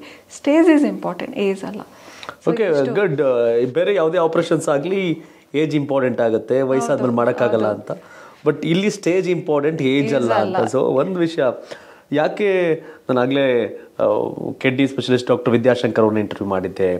So ಬೇರೆ ಬೇರೆ ಸಬ್ಜೆಕ್ಟ್ ಮೇಲೆ ನಾನು ಇಂಟರ್ವ್ಯೂ ಮಾಡಬೇಕು ಅಂದಾಗ, ಸೊ ಮಂಡಿ ನೋವು ಅಂದಾಗ ಸಹಜವಾಗಿ ಬರುವಂಥ ಇದು. ಸೊ ಹಾಗಾಗಿ ಡಾಕ್ಟರ್ ವಿದ್ಯಾ ಭಂಡಾರ್ ಅವರು ಈ ಬಗ್ಗೆ ಒಂದಷ್ಟು ರಿಸರ್ಚ್ ಮಾಡಿ ಅವ್ರದ್ದು, ಯಾಕೆಂದರೆ ಎಪಿಯಾನ್ ಪೇನ್ ಕೇರ್ ಸೆಂಟರ್ ಬ್ಯಾಂಗ್ಳೂರಲ್ಲಿ ಅಲ್ಲಿ ಮೇಡಮ್ ಅದನ್ನು ಲೀಡ್ ಮಾಡ್ತಾ ಇದ್ದಾರೆ. ಸೊ ಹಾಗಂತ ಮಂಡಿ ನೋವು ಅಂದ್ರೆ ಅದು ದೊಡ್ಡ ಸಮಸ್ಯೆ ಅಲ್ಲ ಅಂತ. ಹೌದು, ದೊಡ್ಡ ದೊಡ್ಡ ರಾಜಕಾರಣಿಗಳೇ ಮಂಡಿ ನೋವಿಂದ ಸಮಸ್ಯೆಯಿಂದ ಬಳಲಿ ಟ್ರೀಟ್ಮೆಂಟ್ನ ತೊಗೊಳಕ್ಕೆ ಬೇರೆ ಬೇರೆ ದೇಶಕ್ಕೆ ಹೋದಂಥ ವಿಷಯಗಳನ್ನ ನಾವು ಕೇಳಿದ್ದೀವಿ. ಬಟ್ ತುಂಬ ಸಿಂಪಲ್, ಮಂಡಿ ನೋವು ಅಂದರೆ ಕೇವಲ ಪೇಯ್ನ್ ಕಿಲ್ಲರ್ ತೊಗೊಳ್ಳೋದಲ್ಲ, ಆಪ್ರೇಷನ್ ಅಲ್ಲ, ಅದರ ಮಿಡ್ಡಲ್ಲಿ ನಡುವೆ PRP ಟ್ರೀಟ್ಮೆಂಟ್ ಅನ್ನೋದಿದೆ ಅಂತ. ಬಟ್ ನಮ್ಮ ದೇಹದಲ್ಲಿರೋ ರಕ್ತದಲ್ಲೇ ತೆಗೆದು ಅಲ್ಲೇನು ಪ್ಲಾಸ್ಮಾ ಆ ಟ್ರೀಟ್ಮೆಂಟ್ ನಿಮ್ಗಾಗಲೇ ಬೇರೆ ಬೇರೆ ಅದೆಲ್ಲ, ಐ ಥಿಂಕ್ ಕೋವಿಡ್ ಟೈಮಲ್ಲಿ ಇದರಲ್ಲೆಲ್ಲ ಅದನ್ನು ಟ್ರೀಟ್ಮೆಂಟ್ ವರ್ಕೌಟ್ ಆಗಿದೆ, ಗೊತ್ತಿರೋದೆ. ಬಟ್ ತುಂಬ ಸಿಂಪಲ್ ಇದೆ, ಭಯಪಡೋ ಅವಶ್ಯಕತೆ ಇಲ್ಲ, ಈಸಿ ಇದೆ. ಸ್ಟೇಜ್ ಇಂಪಾರ್ಟೆಂಟ್, ಯಾವ ಸ್ಟೇಜ್ ಇದೆ ಅಂತ. ವಯಸ್ಸಾಗಿದೆ ನಮ್ಗಾಗಲ್ಲ ಅನ್ನೋ ಆತಂಕ ಬೇಡ ಅನ್ನೋದು. ಇಷ್ಟೆಲ್ಲ ನಮ್ಮ ಮೇಡಮ್ನ ಮಾತುಕತೆ ನಂಗೆ ತಿಳಿದು ಬಂದಂಥ ವಿಷಯ. Yes, come on madam. ಈಗ ನೀವಾಗಲೇ ಹೇಳಿದ್ರಿ ವಯಸ್ಸು ಇಂಪಾರ್ಟೆಂಟ್ ಅಲ್ಲ, ಸ್ಟೇಜ್ ಅಂತ. ಸೊ ನೀವು ಕಾಮನ್ ಎಲ್ರಿಗೂ ಏನು ಸಜೆಸ್ಟ್ ಮಾಡ್ತೀರಿ ಗೊತ್ತಿಲ್ಲ. ಬೇರೆ ಕಡೆ ಹೋದಾಗ ನೀವು ನಿಮ್ಮ ಹತ್ರ ಬಂದರೆ ನೀವು ಕರೆಕ್ಟಾಗಿ ಸಜೆಸ್ಟ್ ಮಾಡ್ತೀರಿ. ಸೊ ಮಂಡಿ ನೋವು ಆಗಿದೆ ಅಂದಾಗ ನಾವು ಬೇರೆ ಡಾಕ್ಟರ್ ಹತ್ರ ಹೋದರೆ ಒಂದು ಇಂಜೆಕ್ಷನ್ ಕೊಡ್ತಾರೆ. ತುಂಬ ಏನಾದ್ರು ಇತ್ತು ಅಂದರೆ ನೆಕ್ಸ್ಟ್ ಅದನ್ನು ಆಪ್ರೇಷನ್ಗೆಲ್ಲ ಬರೆದು ಕೊಡ್ತಾರೆ, ಇಲ್ಲ ಆಪ್ರೇಷನ್ ಮಾಡ್ತಾರೆ ನೋಡಿ ಅಂತ. ಸೊ ನಾವು ನಿಮ್ಮನ್ನು ಯಾಕಂದರೆ ಬಿಕಾಸ್ ಆಫ್ ಈ ಸೆಗ್ಮೆಂಟಲ್ಲಿ ಸ್ಪೆಷಲಿಸ್ಟ್ ಇರೋದು ತುಂಬ ರೇರ್. ಯಾವ ರೀತಿ ಸಂಪರ್ಕ ಮಾಡಬೇಕು, ಏನು ಕತೆ, ನೀವು ಯಾವ ರೀತಿ ಟ್ರೀಟ್ಮೆಂಟ್ಗೆ ನೀವು ಇದು ಮಾಡ್ತೀರಾ? ಫಸ್ಟ್ ಅಪಾಯಿಂಟ್ಮೆಂಟ್ ತೊಗೊಂಡು ಬರಬೇಕಾ, ಇಲ್ಲ ಡೈರೆಕ್ಟ್ ವಿಸಿಟ್ ಮಾಡ್ಬೋದಾ, ಏನು? ವಾಕಿನ್ ಬರ್ಬೋದು, ಅಪಾಯಿಂಟ್ಮೆಂಟ್ ತೊಗೊಂಡು ಬರ್ಬೋದು. So they can come directly also, not an issue. ಬಂದಮೇಲೆ we just see what is the patient problem ಎಲ್ಲ ನೋಡಿಕೊಂಡು ಮೇನ್ ಇಂಪಾರ್ಟೆಂಟ್ ಡಯಾಗ್ನೋಸಿಸ್. ಸೊ ಏನಕ್ಕೆ ಎಲ್ಲರಿಗೂ ಮಂಡಿಯಲ್ಲಿ ಕಾರ್ಟಿಲೇಜಿಂದಾನೇ ಪ್ರಾಬ್ಲಮ್ ಬರಲ್ಲ, ಪಕ್ಕದಲ್ಲಿ ಬೇರೆ ಸ್ಟ್ರಕ್ಚರ್ಸ್, ಮಸಲ್ ಪೈನ್ ಇರ್ಬೋದು, simple tablet will heal.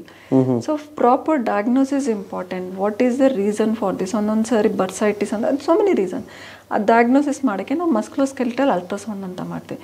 V see what is happening inside. ಅದು ನೋಡಿಕೊಂಡು then we decide what to do. Whether simple ಒಬ್ರೊಬ್ರಿಗೆ ಎಕ್ಸಸೈಸ್ ಹೇಳ್ಬಿಟ್ಟು ಕಲಿಸ್ತೀವಿ, ಏನಿಲ್ಲ ಎಕ್ಸಸೈಸ್ ಮಾಡಬೇಕು ಮಾಡಿ ಕಲಿಸ್ತೀವಿ. ಒಬ್ರೊಬ್ರಿಗೆ ಸರ್ಜರಿನೇ ಮಾಡಬೇಕು ನಿಮ್ಗಿಲ್ಲ ಆಗಲ್ಲ ಅಂತ.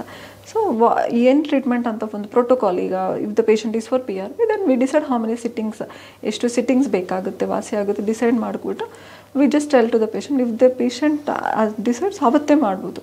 2 to 3 hours ಹಾಸ್ಪಿಟ್ಲಲ್ಲಿ ಇರಬೇಕು ಅಷ್ಟೇ. ಆಫ್ಟರ್ ದಟ್ ಆಲ್ಸೋ ಮತ್ತೆ ಅವ್ರ ಮನೆಗೆ ಹೋಗ್ಬೋದು, ಅವ್ರ ರೊಟೀನ್ ಕೆಲಸಗಳು ಮಾಡ್ಕೋಬೋದು. ಡೂಸ್ ಡೋನ್ಸ್ ಇರುತ್ತೆ. ವಾರಗಟ್ಟಲೆ ಅಡ್ಮಿಟ್ ಆಗೋ ಅವಶ್ಯಕತೆ ಇಲ್ಲ. ಅವತ್ತೇ ಟ್ರೀಟ್ಮೆಂಟ್ ಹೋಗ್ಬಿಟ್ಟು ಮನೆಗೂ ಹೋಗ್ಬೋದು, ರೊಟೀನ್ ವರ್ಕನ್ನು ಮಾಡ್ಬೋದು. 2 days ಸ್ವಲ್ಪ ಡಿಸ್ಕಂಫರ್ಟ್ ಇರುತ್ತೆ, ಬಟ್ ರೊಟೀನ್ ವರ್ಕ್ ಏನು ಪ್ರಾಬ್ಲಮ್ ಇರಲ್ಲ. ಏನು ಮಾಡಬೇಕು, ಏನು ಮಾಡಬಾರ್ದು, ಲೈಫ್ ಸ್ಟೈಲ್ ಆಗಲಿ ಅದು ಚೇಂಜಸ್ ಹೇಳ್ತೀವಿ, ಆ ಥರ ಫಾಲೋ ಮಾಡಬೇಕು ಅಷ್ಟೇ. Yes, okay. ಈಗ ಎಲ್ಲರೂ ವಿಡಿಯೋಗಳು ನೋಡ್ತಿರ್ತಾರೆ, ಆಡಿಯನ್ಸ್ ಅನ್ಕೋತಾರೆ ನಾವು ಯಾವ ಹಂತದಲ್ಲಿ ಯಾವ ಟೈಮಲ್ಲಿ ನಾನಿಲ್ಲಿ ಡಾಕ್ಟರ್ ವಿದ್ಯಾ ಭಂಡಾರ್ ಅವ್ರ ಬಳಿ ಬರಬೇಕು ಅಂತ. ಸೊ ಯಾವ ಹಂತದಲ್ಲಿ, ಈಗ ಫಾರ್ ಎಕ್ಸಾಂಪಲ್ ಮಂಡಿ ನೋವು ಬಂದು ಅಂದ ತಕ್ಷಣ ಎಸ್ ಮೇಡಮ್ ನಂಬರ್ ಡಿಸ್ಪ್ಲೇ ಆಗ್ತದೆ ಕಾಲ್ ಮಾಡೋಣ, ನೆವರ್ ಇಲ್ಲ. ಬಿಕಾಸ್ ಆಫ್ ಒಂದು ಸ್ಟೇಜ್ ಇರುತ್ತೆ, ಅದು 3 ತಿಂಗಳು ಕಂಟಿನ್ಯೂಸ್ ಇದ್ರೆ ಅಥವಾ 6 ತಿಂಗಳಿದ್ರೆ ಇದೊಂದು ಅಂತ ಇದೆಯಲ್ಲ. ಲೋಕಲ್ ಡಾಕ್ಟರ್ಸ್ನ ಭೇಟಿ ಆಗ್ತಾರೆ ಫಸ್ಟ್. ಸೊ ಲೋಕಲ್ ಡಾಕ್ಟರ್ಸ್ ಭೇಟಿ ಆಗಲಿ. Acute pain, chronic pain. Acute pain ಒಂದು 14 days, 2 weeks or 4 weeks max ಕಮ್ಮಿ ಆಗಿಬಿಡುತ್ತೆ. No need to worry. So something is happening. Body have the capacity, ನಮ್ಮ ಬಾಡಿಗೆ ಹೀಲಿಂಗ್ ಕೆಪಾಸಿಟಿ ಇದ್ದೇ ಇರುತ್ತೆ. ಸೊ ಅದು 2 to 4 weeks ಮ್ಯಾಕ್ಸ್, ಒಂದು 3 monthsಲ್ಲಿ ಬಾಡಿ ವಿಲ್ ಹೀಲ್. ಅದೂ ಆಗ್ತಾ ಇಲ್ಲ ಅಂದರೆ that is a signal. So then you come to me or local plain specialist ಯಾರ ಹತ್ರ ಇದ್ರೆ ಅವ್ರ ಹತ್ರ ಹೋಗಿ. Who does the PRP treatment, ಅಲ್ಲಿ ಹೋಗಿ ಭೇಟಿಯಾಗಿ ಏನಾಗಿದೆಯೋ ನೋಡ್ಕೊಳ್ಳಿ. If you are getting convinced, ತಗೊಳ್ಳಿ. Just take the treatment properly. Completely you can come out of the pain. Normal life important pain ಅಲ್ಲ, ಅದರಿಂದ ಬರೀ side effects like personal life ಆಗಲಿ, ಅವ್ರ ಆ್ಯಕ್ಟಿವಿಟೀಸ್ ಆಗಲಿ, ಅವ್ರ ಫ್ಯಾಮಿಲಿ ಟೈಮ್ ಆಗಲಿ, everything, social everything will be altered. That is matters. ಆ ಕಡೆ ಪೇಷಂಟ್ ಡಿಪ್ರೆಷನ್ ಹೋಗ್ತಾರೆ, ನನ್ನ ಲೈಫ್ ಇಷ್ಟೇನಾ, ಆಗೋಗಿದೆ, ನನಗಿನ್ನೇನೂ ಇಲ್ಲ, ನೋ ನೀಡ್ ಟು ಬೇರ್ ಮಾಡೋದು ಬೇಕೇ ಆಗಿಲ್ಲ. ಈಗ ಸಿಂಪಲ್ ಸೊಲ್ಯೂಷನಿಂದಾನೇ you can completely get rid of the pain, ಆಚೆ ಬರ್ಬೋದು, ರೊಟೀನ್ ಲೈಫ್ ಲೀಡ್ ಮಾಡ್ಬೋದು. ಎಸ್, ನೀವು ಹೇಳ್ತೀರಿ ಮೊದಲು ಪ್ರಾರಂಭಿಕ ಅಂತ ನೋವು ಬಂದಾಗ ಒಂದು 10-15 ದಿನ ಇದ್ದರೆ ಅದು ಲೋಕಲ್ ಡಾಕ್ಟರ್ ಹತ್ರನೇ ಹೋಗಿ, ಕಂಟಿನ್ಯೂ ಆಗ್ತಿದ್ರೆ, ರಿಪೀಟ್ ಆಗ್ತಿದ್ರೆ ನೀವು ಸೊ ಸಂಬಂಧಪಟ್ಟಂಗೆ ನೀವು ಅದನ್ನು ಡಯಾಗ್ನೋಸ್ ಮಾಡಿಸ್ಲಿಕ್ಕೆ ಸಂಪರ್ಕ ಮಾಡ್ಬೋದು ನಿಮ್ಮನ್ನು ಅಂತ. ಸೊ ಒಂದು ವಿಷಯ ನಿಮ್ಗೆ ಅರ್ಥ ಆಗಿರುತ್ತೆ, ನೀವೇ ಮಂಡಿ ನೋವು ಅಂದಾಗ ಫಸ್ಟ್ ಪೇನ್ ಕಿಲ್ಲರ್ ತೊಗೋತೀರಿ, ಸ್ವಲ್ಪ ಜಾಸ್ತಿ ಯಾರೇ ಲೋಕಲ್ ಡಾಕ್ಟರ್ ಹತ್ರ ಹೋಗ್ತೀರಿ, ಅದು 2-3 ತಿಂಗಳಿದ್ರೆ ನೇರವಾಗಿ ನೀವು ಬಂದು ಇಲ್ಲಿ ಎಪಿಯೋನ್ ಕೇರಲ್ಲಿ ನೀವು ಪೇನ್ ಕೇರ್ ಏನಿದಿಲ್ಲ ಆ ಸೆಂಟ್ರಲ್ಲಿ ನೀವು ಡಯಾಗ್ನೋಸ್ ಆದಮೇಲೆ ಅವರ ಟ್ರೀಟ್ಮೆಂಟ್ ಏನು ಅಂತ ಹೇಳ್ತಾರೆ. ಬಟ್ ಒಂದು ವಿಷಯ ಅಂತಂದರೆ ಎಲ್ರಿಗೂ ಸಹಜವಾಗಿ ಕಾಡ್ತಿರುತ್ತೆ. ಎಸ್, ದಿನಗಳ ಬಗ್ಗೆ ನೀವು ಆಗಲೇ ಹೇಳಿದ್ರಿ, ವಾರಗಟ್ಟಲೆ ಇಲ್ಲೇನಿಲ್ಲ ಟ್ರೀಟ್ಮೆಂಟು. ಸೊ ಬಂದರೆ ಅವತ್ತಿನ ಟ್ರೀಟ್ಮೆಂಟ್ ಡಯಾಗ್ನೋಸ್ ಮಾಡ್ತೀವಿ ಅಂತ. ಸೊ ಟ್ಯಾಬ್ಲೆಟ್ಸ್ ಆಚೆ ಈಚೆ ಆ ಥರದ್ದು ಏನಾರ ಇದೆಯಾ? Like along with the treatment, yes, treatment ಜೊತೆ ಸಪ್ಲಿಮೆಂಟ್ಸ್ ಇರುತ್ತೆ. Supplements it's not like painkiller 1 or 2 days ಕೊಡ್ತೀನಿ, ಪ್ರೊಸೀಜರ್ ಆದಮೇಲೆ ಇಫ್ ನೀಡೆಡ್ ಅದು ತೊಗೋಬೋದು, ಇಲ್ಲ ಅಂದರೆ ಅದು ಬೇಡ. Calcium deficiencies, vitamin D deficiencies, ಅದು compulsory have to treat because that also is important for the cartilage. So cartilage ಬೆಳೆಯೋದಕ್ಕೆ ನನಗೆ ಆ ಡೆಫಿಷಿಯನ್ಸೀಸು ಕರೆಕ್ಟ್ ಮಾಡಬೇಕು, ಅದು ಇರುತ್ತೆ ಅಷ್ಟೇ. ಅದು ಬಿಟ್ಟು ಜಾಸ್ತಿ ಏನಿರಲ್ಲ. ಬಟ್ ಫುಡ್ ರಿಸ್ಟ್ರಿಕ್ಷನ್ಸ್ ಇರುತ್ತೆ. Alcohol smoking definitely I stop that. P R P treatment ತಗೊಂಡ ಟೈಮಲ್ಲಿ ಆಲ್ಕೋಹಾಲ್ ಸ್ಮೋಕಿಂಗಿಂದ results will be very less. So proper even what we expect, alcohol ಸೇವನೆ ಮಾಡಂಗಿಲ್ಲ, ಸಿಗರೇಟ್ ಸ್ಮೋಕ್ ಮಾಡಂಗಿಲ್ಲ. whenever ಅದು 4 to 6 months no cigarette, no alcohol. Okay, that's not big better because of health important ಅಲ್ಲ. ಹಾಗಾಗಿ so ಒಂದು ನಾವೇನು ಮಾಡಿದ್ವಿ, ನೋವು ಪೇನ್ ಯಾವಾಗ ಬರುತ್ತೆ, ಬಂದ್ಮೇಲೆ ಏನು ಮಾಡಬೇಕು, ಟ್ರೀಟ್ಮೆಂಟ್ ಏನು ಅಂತೆಲ್ಲ ಮಾತಾಡಿದ್ವಿ. ಬಟ್ ಆಡಿಯನ್ಸ್ ಸಹಜವಾಗಿರುತ್ತೆ, ಪೇನ್ ಬರ್ದಂಗೆ ಹೆಂಗೆ ನೋಡ್ಕೊಳ್ಳೋದು ನಾವು ನಮ್ಮನ್ನ ಅಂತ. ಸೊ ಪ್ರಿಕಾಷನ್ ಹೇಗೆ ಅಂತ.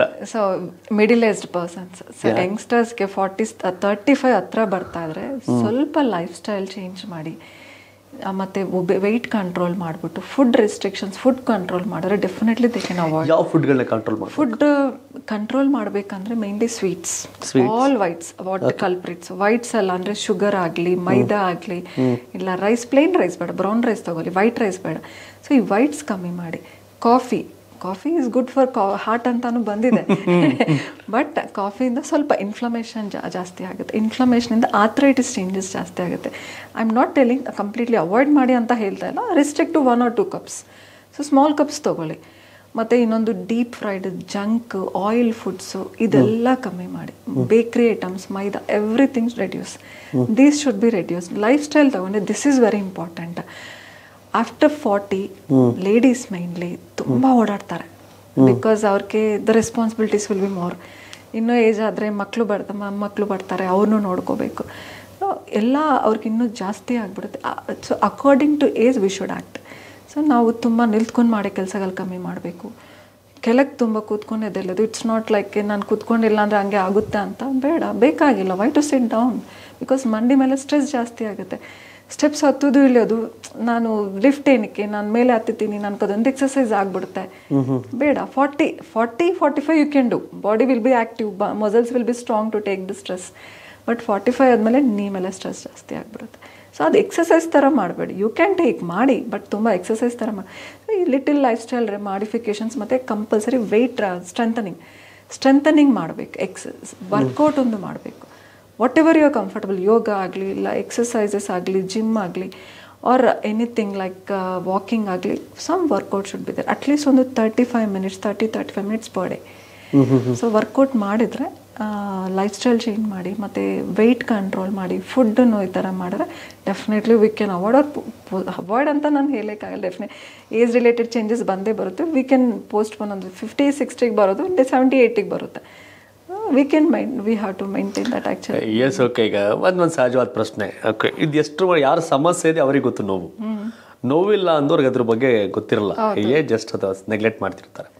ಸೊ ಒಂದು 60ನೇ ವಯಸ್ಸಿನ ಒಂದು 100 ಜನದಲ್ಲಿ, 10 ಜನದಲ್ಲಿ ಎಷ್ಟು ಜನಕ್ಕೆ ಮಂಡಿ ನೋವು ಇರುತ್ತೆ ನಿಮ್ಮ ರಿಪೋರ್ಟ್ ಪ್ರಕಾರ? 40 years ಅಲ್ಲಿ ಅಲ್ಲ, 60 years 60 years 10 ಮೆಂಬರ್ಸ್ ಇದ್ರೆ 7 members ಇದ್ದೇ ಇರುತ್ತೆ. 7 members ಇದ್ದೇ ಇರುತ್ತೆ ಅಂದ್ರೆ ಕಂಪ್ಲೀಟ್ ಫುಲ್ ನೋವು ಅಂತ ಹೇಳಕ್ಕಾಗಲ್ಲ. ಅಟ್ಲೀಸ್ಟ್ 7-8 members ಸ್ಟೆಪ್ಸ್ ಹತ್ತೋಕೆ ಇಳಿಯೋಕ್ಕೂ ಕಷ್ಟ ಇರುತ್ತೆ.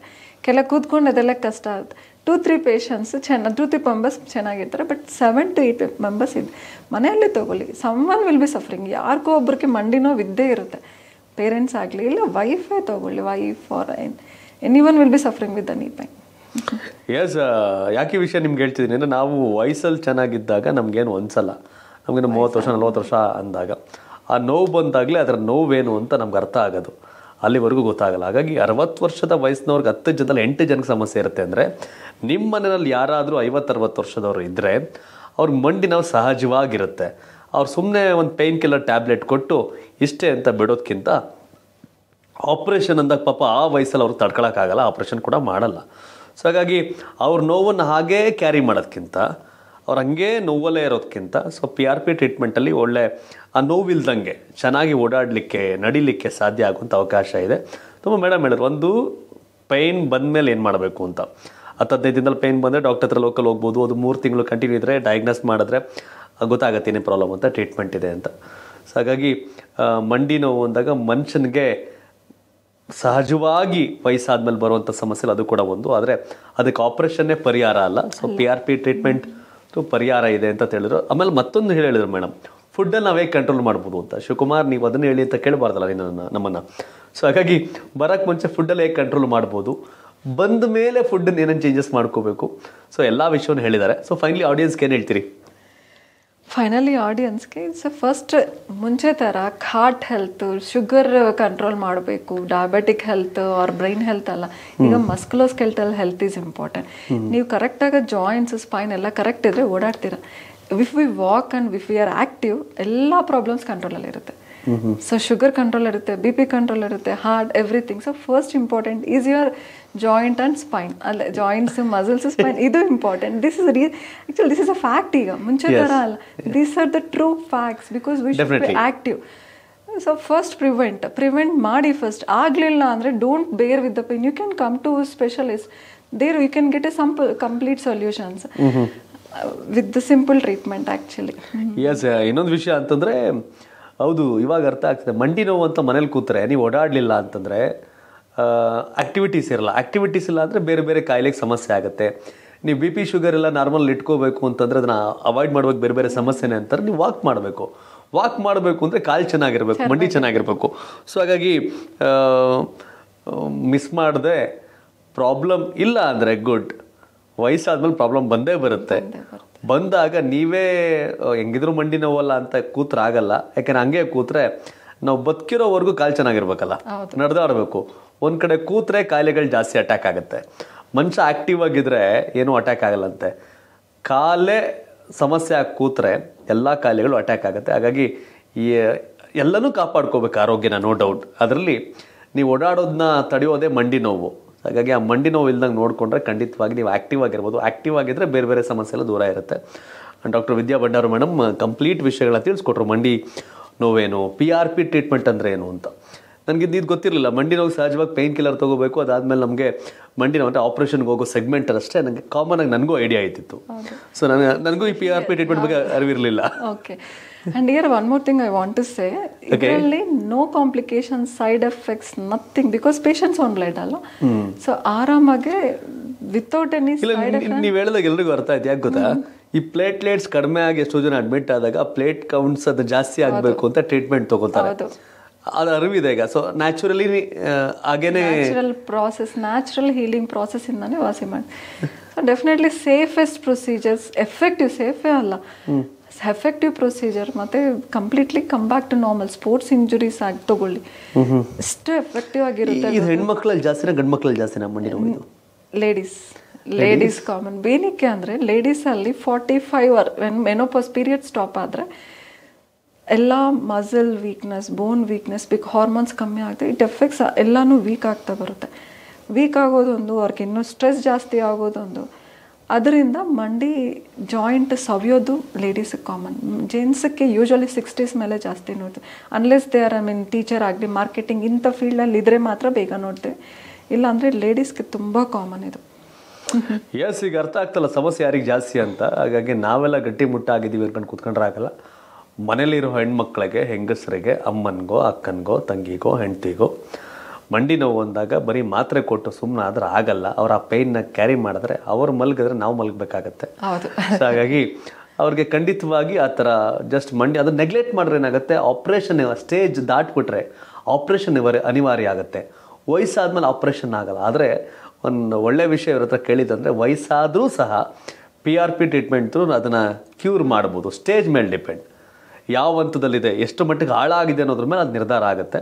ಸೊ ಹಾಗಾಗಿ ಮಿಸ್ ಮಾಡಿದೆ. ಮಂಡಿ ನೋವು ಅಂದ ತಕ್ಷಣ ತಾಳಪ್ಪ ಅಂತ ಮಾತ್ರೆನೇ ಪದೇ ಪದೇ ವರ್ಷಗಟ್ಟಲೆ ನುಂಗಿ ಅದನ್ನು ಮತ್ತಷ್ಟು ಘಾಸಿ ಮಾಡ್ಕೊಳ್ಳೋದಕ್ಕಿಂತ PRP ಟ್ರೀಟ್ಮೆಂಟ್ ಇದೆ.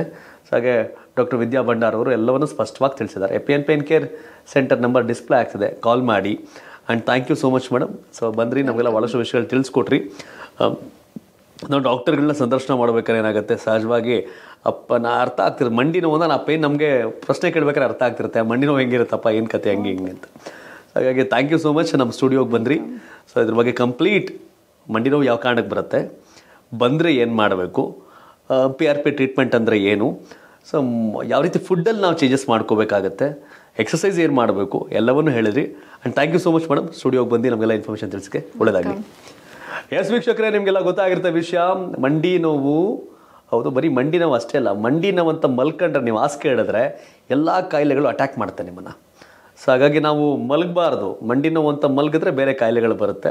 ಸೊ ಹಾಗಾಗಿ ಮಂಡಿ ನೋವು ಬರ್ದಂಗೆ ನೋಡ್ಕೋಬೇಕು ಅಂದರೆ ಒಂದಷ್ಟು ಫಾರ್ಮುಲಾಗಳನ್ನ ಮೇಡಮ್ ತಿಳಿಸಿದ್ರು. ಬಂದಮೇಲೆ ಕೂಡ ಜಸ್ಟ್ ಪೇಯ್ನ್ ಕಿಲ್ಲರ್ ತೊಗೊಂಡು ಮಲ್ಕೊಂಡ್ರೆ ಮತ್ತಷ್ಟು ಜಾಸ್ತಿ ಆಗುತ್ತೆ. ಸೊ ಬೇಡ, PRP ಟ್ರೀಟ್ಮೆಂಟ್ ಇದೆ. ಸೊ ಹಾಗಾಗಿ ಆ ಟ್ರೀಟ್ಮೆಂಟಲ್ಲಿ ಸಮಸ್ಯೆ ಪರಿಹಾರ ಆಗುತ್ತೆ. 90%ವರೆಗೆ ರೇರ್ ಎಲ್ಲಿ ಸ್ಟೇಜ್ ದಾಟಿರುತ್ತೆ ಅವ್ರಿಗೆ ಆಗ್ಲಿಕ್ಕೆ ಸಾಧ್ಯ ಇಲ್ಲ. ಬಿಟ್ಟರೆ 85-90% PRP ಟ್ರೀಟ್ಮೆಂಟಲ್ಲಿ ಮಂಡಿ ನೋವನ್ನು ಸಮಸ್ಯೆನ ನಿವಾರಣೆ ಮಾಡುವಂಥ ಶಕ್ತಿ ಅದಕ್ಕಿದೆ ಅಂತ. ಸೊ ಎಪಿಎನ್ ಪೇನ್ ಕೇರ್ ಸೊ ಬ್ಯಾಂಗ್ಳೂರಲ್ಲಿ 2 ಕಡೆ ಇದೆ, ಒಂದು ಬನಶಂಕರಿ ಮತ್ತೊಂದು ಸಹಕಾರ ನಗರ. ಡಾಕ್ಟರ್ ವಿದ್ಯಾ ಭಂಡಾರ್ ಅವರು ಸ್ಪಷ್ಟವಾಗಿ ಎಲ್ಲ ವಿಷಯಗಳನ್ನು ಹೇಳಿದ್ದಾರೆ. ಮತ್ತಷ್ಟು ಗೊಂದಲ ಇರುತ್ತಲ್ಲ, ಪ್ರಶ್ನೆ ನಿಮ್ಗೆ ಇದ್ದೇ ಇರುತ್ತೆ ಸಹಜವಾಗಿ. ಒಂದು ಮೇಡಮ್ ನಂಬರ್ ಏನು ಹಾಸ್ಪಿಟಲ್ ನಂಬರ್ ಡಿಸ್ಪ್ಲೇ ಆಗ್ತದೆ, ಒಂದು ಪೇಯ್ನ್ ಬಂದರೆ ಕಾಲ್ ಮಾಡಿ. ಮತ್ತು ಇಲ್ಲ ತಾಳಪ್ಪ ನನಗೆ ಗೊತ್ತಾಗಿದೆ, ಲಾಂಗ್ ಟೈಮ್ ಇದೆ, ಇದನ್ನು ಕ್ಯೂರ್ ಮಾಡ್ಕೋಬೇಕು ಟ್ರೀಟ್ಮೆಂಟ್ಗೆ ಅಂದರೂ ಕೂಡ ನೀವು ಕಾಲ್ ಮಾಡ್ಬೋದು ಹೇಳ್ತಾ ಈ ಒಂದು ಶೋನ ಮುಗಿಸ್ತಾ ಇದ್ದೀನಿ. ಧನ್ಯವಾದ. ಇದು ಕರ್ನಾಟಕ TV ಕನ್ನಡಿಗರ ಧ್ವನಿ. ಧನ್ಯವಾದ ಮೇಡಮ್ ಮತ್ತೊಮ್ಮೆ. ಧನ್ಯವಾದ.